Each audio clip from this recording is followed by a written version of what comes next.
왕자의 난, 부자 갈등, 외척 경계. 조선의 권력을 뒤흔든 부부의 이야기. 피로 세운 왕족, 그 속에 감춰진 한 여인의 눈물. 1장. 조선을 세운 이방원, 그러나 평화는 없었다. 조선의 세 번째 왕 태종 이방원. 그는 고려의 멸망과 함께 새 나라를 세우는데 핵심적인 역할을 했습니다. 하지만 왕위에 오르기까지의 길은 핏빛투쟁의 연속이었습니다. 1398년 제1차 왕자의 난. 아버지 이성계는 정도전, 남은과 손잡고 새 조선을 설계했습니다. 그러나 정도전은 신의 왕후 한씨의 아들들, 특히 다섯째 아들 이방원을 경계했습니다. 왕자들의 사병을 혁파해야 합니다. 정도전의 이 한마디는 이방원을 분노하게 만들었습니다. 조선 건국의 1등 공신이었던 자신을 제거하려는 음모라고 판단한 것이죠. 1398년 8월 이방원은 결국 제1차 왕자의 난을 일으켜 정도전, 남은, 심효생을 제거하고 이복 동생 세자 방석과 방번을 죽였습니다. 1400년 제2차 왕자의 난. 하지만 왕위는 둘째 형 방과 정종에게 돌아갔습니다. 이방원은 참았습니다. 그러나 넷째 형 방간이 권력을 노리자 이방원은 다시 칼을 뽑았습니다. 피해 숙청 끝에 조선의 실권을 완전히 장악한 이방원. 1400년 그는 마침내 왕위에 올라 태종이 되었습니다. 그러나 그의 마음에는 늘 불안과 의심이 자리 잡았습니다. 권력은 피로 지켜야 한다. 이것이 그가 평생 믿은 진리였습니다. 2장. 권력의 중심에 선 여인, 원경왕후 민씨. 이방원의 곁에는 언제나 한 여인이 있었습니다. 바로 원경왕후 민씨. 1365년생인 그녀는 여흥 민씨 집안의 딸로 1380년 16살의 이방원과 혼인했습니다. 그녀는 권력과 지혜를 겸비한 여인이었습니다. 혼인 초부터 남편의 정치적 야망을 뒷받침하며 왕자의 난 때는 그 누구보다 냉철한 판단으로 이방원을 도왔습니다.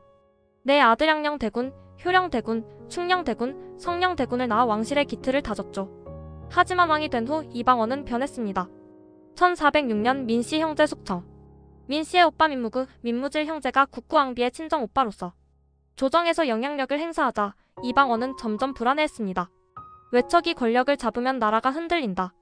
고려 말 권문세족의 폐해를 똑똑히 봤던 그였기에 외척 세력에 대한 경계는 극심했습니다. 결국 1406년 태종은 민무구, 민무질 형제를 모반죄로 몰아 유배 보낸 뒤 사사시켰습니다.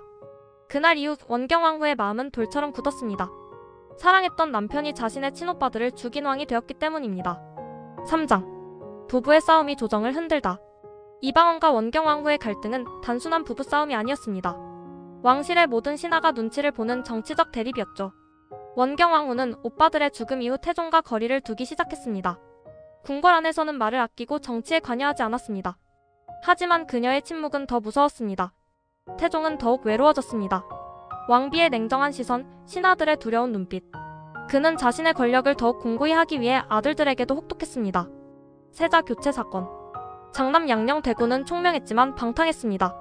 태종은 여러 차례 경고했지만 양녕은 바뀌지 않았습니다. 1418년 태종은 결단을 내렸습니다. 양녕을 패하고 셋째 아들 충녕대군 훗날 세종대왕을 세자로 책봉한 것입니다. 왕의 자식이라도 내 뜻을 어기면 용서하지 않겠다. 그의 말에는 냉철한 정치가의 냄새가 짙었습니다. 한편 원경왕후는 조용히 움직였습니다. 세자 충녕을 지키기 위해 궁 안의 인맥을 다지며 태종의 폭주를 견제했습니다. 부부의 대립은 곧 조선 왕조의 견제와 균형을 만든 셈이었습니다. 4장. 피로 세운 왕조의 그늘. 태종 이방원은 결국 자신의 손으로 모든 경쟁자를 제거하고 조선을 안정시켰습니다. 그는 육조직계제를 확립하고 사병을 혁파하며 호패법을 실시했습니다. 왕권을 강화하고 조선의 기틀을 다진 것이죠. 하지만 그 대가로 그는 가족과의 신뢰를 잃었습니다. 1420년 원경왕후의 죽음. 원경왕후 민씨는 1420년 병을 얻어 56세의 나이로 세상을 떠났습니다. 태종은 그녀의 묘 앞에서 오랫동안 머물렀다고 합니다. 평소 감정을 드러내지 않던 그였지만 그날만큼은 눈물을 흘렸다고 전해집니다. 왕비의 장례를 마친 후 태종은 세자 충녕에게 왕위를 물려주고 상황으로 물러났습니다. 그의 말년 기록에는 이런 구절이 남아있습니다. 나의 업은 피로 세웠으나 마음의 평화는 얻지 못하였도다. 왕의 권력 뒤에는 언제나 인간의 고뇌가 있습니다.